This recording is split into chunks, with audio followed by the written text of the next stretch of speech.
my name is Felisa and I'm from SMA 1 IPA 8, and today I'm going to be proving law of conservation of energy, which state energy can be neither created nor be destroyed, only converted from one energy to another. To prove this law, we need a string to transfer the energy and hold the mass of a bottle. A couple of bottles to show conversion of energy and momentum, which involve mass.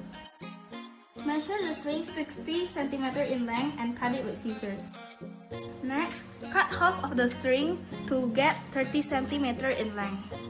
Grab couple 600 ml bottle filled with water, then tie the 30 cm string in the water bottle cup. Then adjust the string into the same length. Prepare a couple of chairs. Make sure each chair got a weight on it and measure the string 90 cm. Then tie it at each of the chair. Get the bottle of string and distance it 30 cm. Tie each bottle of string to make pair of pendulum. To work this experiment, we just need to swing one of the bottle and observe the motion.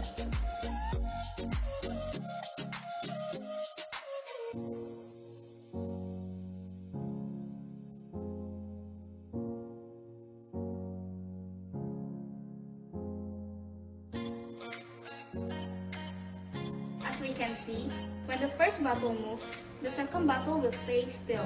But when the second bottle moves, the first bottle will stay still. This is because the energy from the first bottle transferred to the second bottle through the string and vice versa.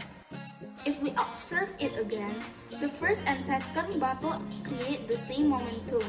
This is why this experiment obeys law of conservative of energy, which state that energy can neither be created nor destroyed, only converted from one form of energy to another. This means that a system always has the same amount of energy, unless it added from the outside.